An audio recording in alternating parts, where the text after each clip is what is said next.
Fala aí, galera. Hoje nós vamos diferenciar materiais condutores de isolantes, materiais dielétricos. Uma das formas para determinar se o material ele é isolante ou condutor é submeter esses materiais a um campo elétrico externo. De que forma? Imaginamos aqui, em um material condutor primeiro, um campo elétrico externo sobre esse material. Os elétrons livres de um material condutor, eles sofrem um rearranjo nessa superfície. Ou seja, todos os elétrons que tem nesse condutor, eles orbitam em toda a superfície desse material, que por definição, por Gauss, nós sabemos que o material condutor, o campo elétrico no seu interior é nulo. O campo elétrico não entra dentro, não penetra um material condutor. Ou seja, as linhas de campo, elas vão passar pelo material sem penetrar neles.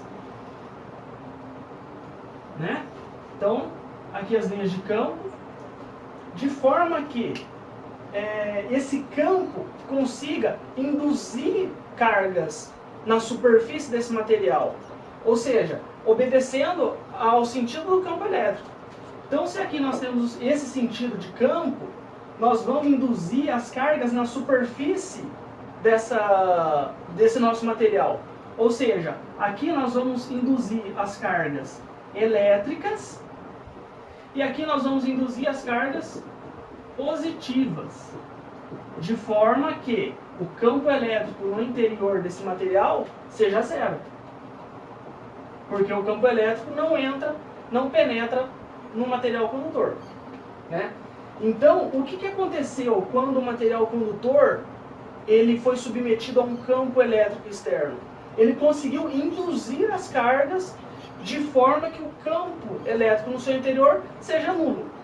Ou seja, então para definirmos se o material é condutor, é quando submetemos ele a um campo elétrico e há esse rearranjo de cargas induzidas na sua superfície. Então, o material condutor, ele induz cargas quando submetido a um campo elétrico. Diferente de um material isolante. Um material isolante não induz carga, porque ele não tem elétrons livres. O que ele faz é induzir um dipolo elétrico. Então, olha aqui, mesma situação. Se submetemos um material isolante a um campo elétrico,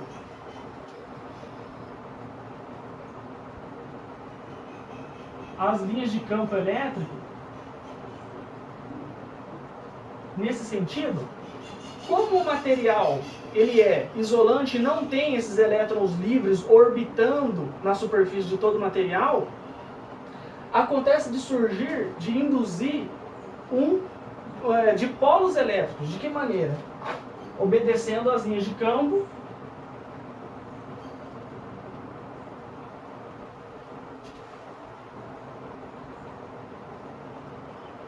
porém, em um material isolante, ele deforma pouco esse campo elétrico.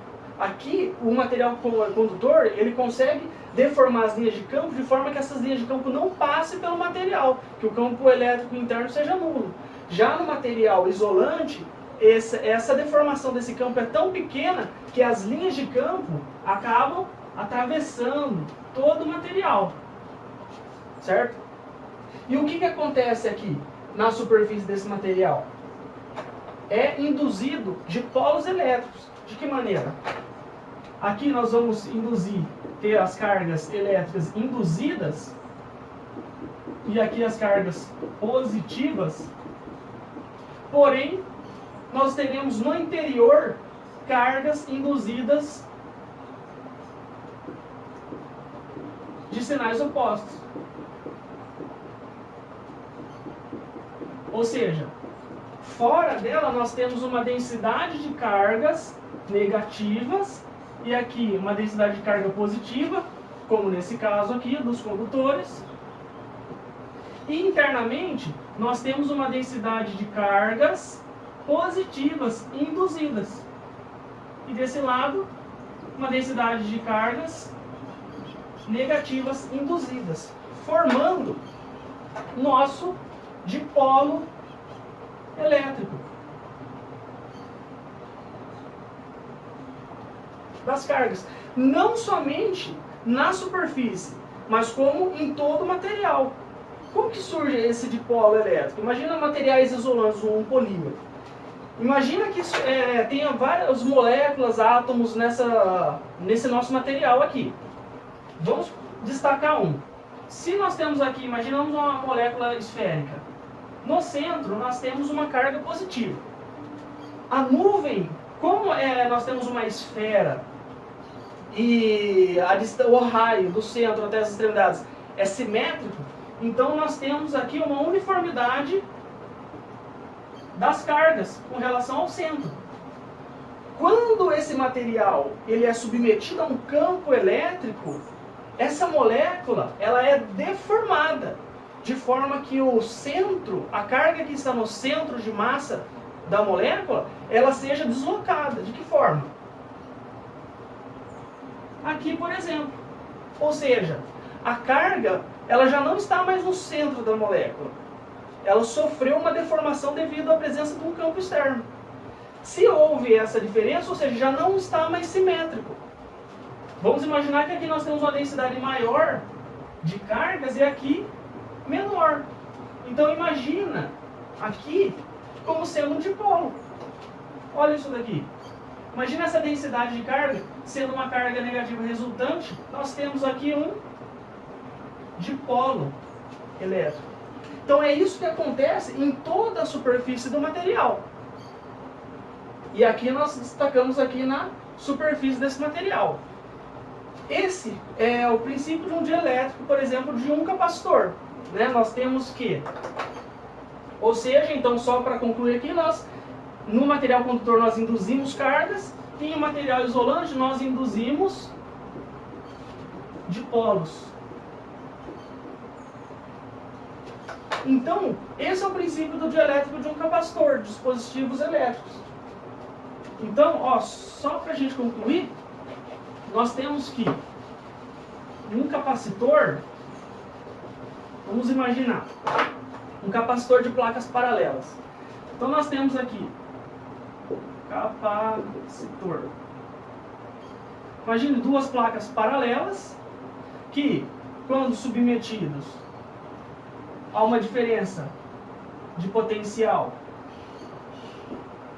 nós vamos induzir aqui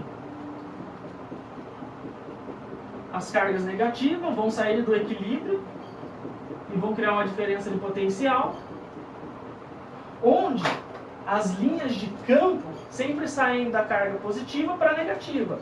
Então nós temos aqui uma linha de campo nesse sentido, que é igual à densidade superficial da placa dividido pela constante de permissividade. E o que acontece quando esse dielétrico aqui é submetido a um campo elétrico externo, né? Agora nós vamos submeter ele a um campo elétrico externo. O que vai acontecer com as moléculas que estão aqui? Note que as moléculas aqui, elas estão dessa forma, elas estão aqui. Ativo, positivo, só que elas estão desordenadas. Estão todas desordenadas. Quando submetida ao campo elétrico, esses dipolos irão aparecer no material. Então, aqui nós vamos ter cargas positivas com uma densidade positiva induzida de cargas nessa placa, e aqui uma indução de cargas, não indução de cargas, uma indução de dipolos elétricos induzido. Ou seja, onde existe o nosso dipolo elétrico no capacitor. Né? Note que aqui no meio também existem esses dipolos, todos alinhados. Né? Se imaginarmos aqui, Todos esses dipolos alinhados. Né? Então essa é a grande diferença de um condutor para um isolante. Então em um condutor nós induzimos cargas elétricas e em materiais isolantes nós induzimos dipolos elétricos.